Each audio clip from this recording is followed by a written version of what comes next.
car over or something, you drop the front part of the drive shaft out. Not good, especially at 260 kilometers per hour. They install an H-pipe to the front end of the exhaust system. It's specially designed to help equalize the pressure on the engine. There you go. Next on the list for a makeover, the suspension. Okay. Watch your fingers. They install a high-performance front end featuring fully adjustable shocks.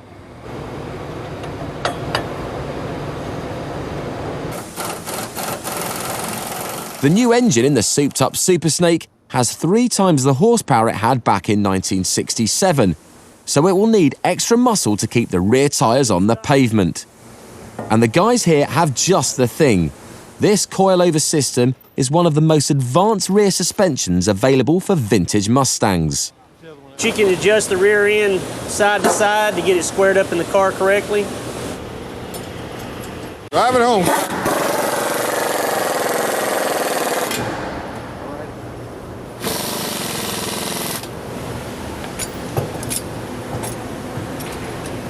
This is the torque arm setup, which it eliminates the wheel hop in the rear suspension on takeoff.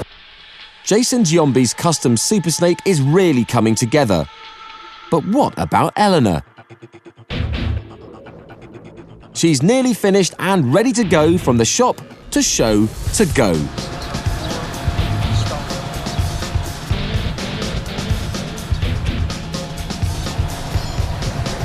Vintage Mustang fans are hard to please. And when Unique Performance first started making the Eleanor, not everyone liked the idea of turning classics into show cars. You know, early on in this project, we took a lot of flack early on. Now we're not getting that. A lot of people are really seeing what we're all about. They're being educated from how many cars we're actually building, and the visitors that we get into the facility and they see the kind of cars that we are taking apart and bringing back, that we're really doing something good, you know, in the vintage car world. These cars that we're taking are cars that have not been put on the road.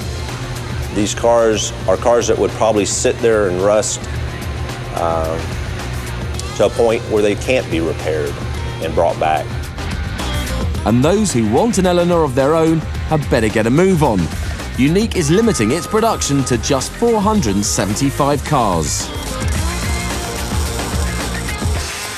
As the project has taken hold, I have people throughout the country that may have a car in the garage, may have 2 that their father had, that knowing this project, knowing Carroll's behind this, they're wanting to send their vehicle to be converted into an Eleanor.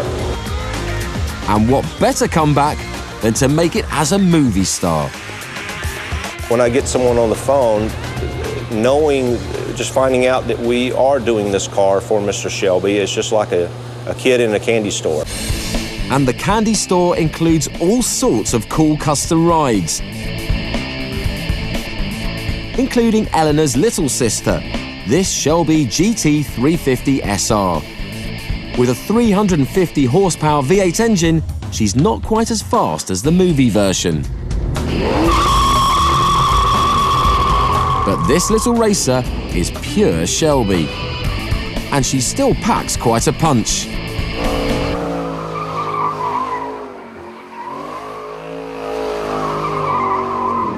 Well, that's not our normal test drive, but hey, it'll work. And in the latest version of Eleanor, the interior is coming together. It's a little bit of taking the old, the vintage, and a little bit of the new, high technology, and combining the two. We take vintage muscle cars and we apply the latest technology that's out there on the street. And if all goes according to plan, she'll soon join them. The crew puts the finishing touches to the interior. And when they're finished, Eleanor will be all systems go.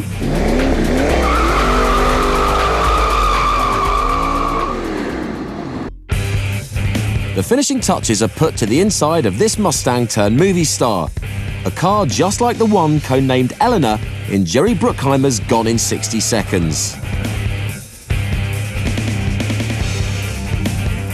Like most items on this ride, the interior will be chock full of the latest and greatest custom touches. You got a Shelby steering wheel. And in homage to her creator, the crew applies the official Shelby badge. The last final stroke, when they were all together, was kind of rebadging them, basically, so that you knew that they were a Shelby. So kind of went in and had all the little reproduction emblems that knew where they went on the stalker, and just kind of said, you know what, but proportionally it's like works better here, putting the big snake on the front fender. And that's kind of where they are now in these secondary market cars. Are all in the same places that I put them that one day with double stick tape. It had better look official. Carroll Shelby, the father of the original Mustang, won't put his name on just any old car. He's been very influential in the project, and I would almost say to a degree hands-on. His fingerprints are all over this car. It has more than just his fingerprints. It has the ultimate seal of approval. An autograph fascia, hand-signed by Carroll Shelby himself. And true to the movie version of the car, this Eleanor gets a nitrous button in the boot. One blast of this will boost the engine by at least 100 horsepower. Now for one of my favorite aspects of the car. It's our Go Baby Go button. Got our Shelby insignia. Most people recognize it from the movie. Little clear cover. Snap it into place. You're ready to go.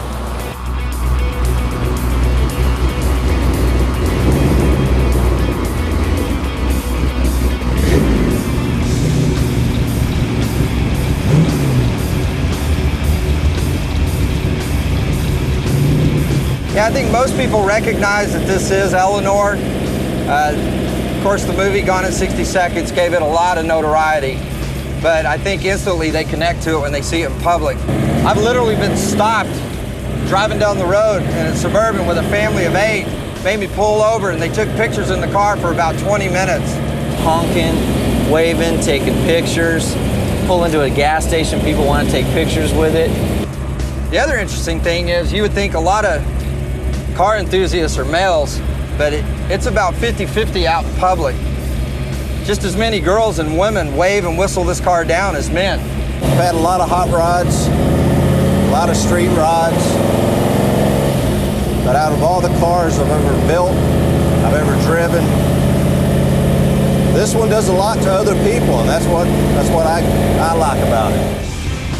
Oh, I drove it up to Las Vegas. I think that they're a lot of fun. Fun, famous, and ready for the road. The Mustang's magic won her a place in Hollywood's heart, and today, brought back to life, her iconic looks and revamped performance make each and every Eleanor a very special ride.